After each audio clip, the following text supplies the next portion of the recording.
Okay, didn't my mom do great? I promise you, she knows not to keep little ones up until midnight. But let's talk about that. So many people think that if we keep little ones up late, they're gonna sleep later. And for the most part, keep in mind, little ones have kind of an internal clock.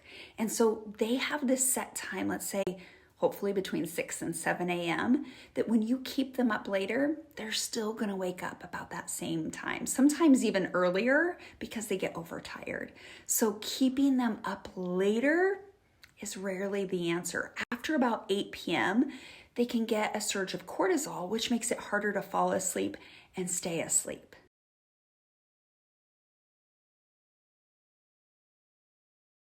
There will be times in life where your little one will have to stay awake later. Let's say you have family in town and go out for dinner, or let's say every Sunday night you have a group of friends who get together and you get home at 9.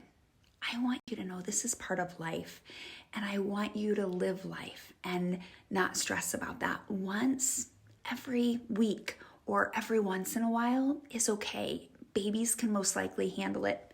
It might take them a little bit longer. They're probably still going to wake up the same time the next day, but I don't want you to live in fear that you can't ever attend a wedding or go out for dinner that's a little bit later or go to a small group each week or whatever it is that you do in your life.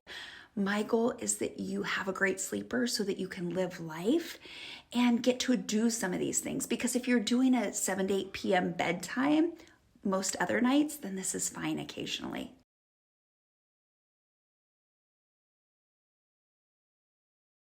Sometimes babies in those first 3-4 months of life will do better with an 8 to 10 p.m. bedtime, okay? But starting at about 5 months, that's when we want to make sure that we're aiming for that 7 to 8 p.m. bedtime.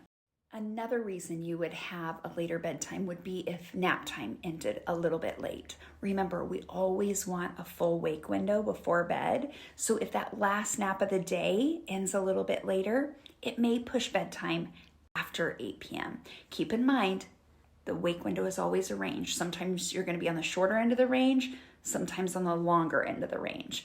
I'll put those next for you.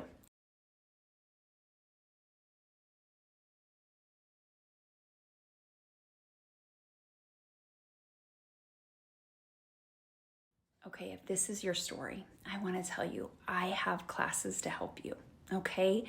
For 5 to 24-month-olds, I want you to know I have the 5 to 24-month collection, and I'm going to help you make bedtime easy. It doesn't have to be a fight.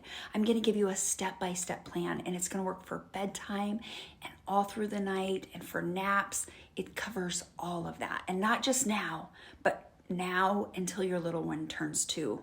I'm going to walk you through regressions and teething and separation anxiety and daycare and all the bumps along the way. Okay, so check out the 5 to 24-month collection if this is your story and it's been a real struggle.